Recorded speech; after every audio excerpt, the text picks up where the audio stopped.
ইনি নাকি বাংলাদেশের রণবীর কাপুর। জয় চৌধুরী, বাংলাদেশের নায়ক জয় চৌধুরী।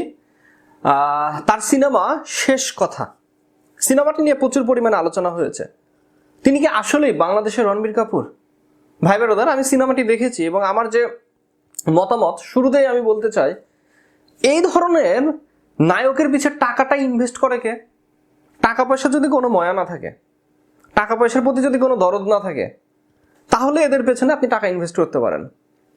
2012 সালে যখন জয় চৌধুরী তিনি তার প্রথম সিনেমা দিয়ে বাংলাদেশ চলচ্চিত্রে যখন আসেন, তার যে ফিটনেস ছিল, তার যে হাইট ছিল এবং অভিনয়ের প্রতি তার যে একটা ক্রেজ ছিল, 2012 সাল আর আজকে 2025 সাল, এতগুলো বছরে তিনি কি ঘোড়া ডিমটা করলেন? কি ঘোড়া ডিমটা করলেন? এর আগে তিনি অপু বিশ্বাসের সাথে প্রেম প্রীতির বন্ধন একটি সিনেমায় অভিনয় করেছিলেন, এতটাই থার্ড ক্লাস, ওটা বাদই দিলাম। তারপরে তিনি ট্র্যাপ সিনেমাতে অভিনয় করলেন, এতটাই মানহীন, এতটাই নিম্নমানের। এবার তিনি অভিনয় করেছেন আমার শেষ কথা সিনেমায়।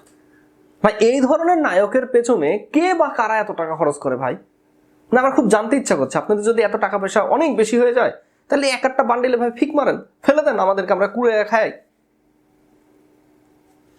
জয় চৌধুরী নিজেকে যেভাবে প্রেজেন্ট করেন, তিনি নিজের সিনেমা নিয়ে যেভাবে গর্ববতী হয়ে যান, গর্ভবতী। হ্যাঁ, এর আগে দেখলাম যে সিনেমা হলের সামনে গিয়ে শাকিব খানের সিনেমা নিয়ে একটা মন্তব্য করে ফেললেন। শাকিব খানের তখন বরবাদ সিনেমা চলছিল। জয় ভাই, আপনার যে এই যে আমার শেষ কথা, এটা আপনি নিজে দেখেছেন?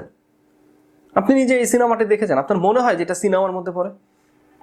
আপনার মনে হয় এটা কোনো ফিল্মের মধ্যে পড়ে? ভাই, বাংলাদেশের চলচ্চিত্র ভাই ঘুম পোকাতে খেয়ে নিচ্ছে, অরিজিনালি ঘুম পোকাতে খেয়ে নিচ্ছে বাংলাদেশ চলচ্চিত্র। এই সিনেমাগুলো দেখে অবস্থা খুবই খারাপ। আমি খালি বারবার ভাবি যে শাকিব খান তিনি যদি না থাকেন, তাহলে চলচ্চিত্রের অবস্থা কি হবে? এই রণবীর কাপুর তিনি কি পারবেন ফিল্ম ইন্ডাস্ট্রিকে ধরে রাখতে? পারবেন তিনি? হ্যাঁ, নিম্নমানের কন্টেন্ট, নিম্নমানের সিনেমা। যা ভাই, বাদ দিই এসব কথা, বাদ দিই। এই সময়টাও নষ্ট হচ্ছে, যে কথা বলছে এটা সময় নষ্ট হচ্ছে, জয় চৌধুরীকে নিয়ে কথা বলে নিজের সময়টাও নষ্ট হয়ে যাচ্ছে।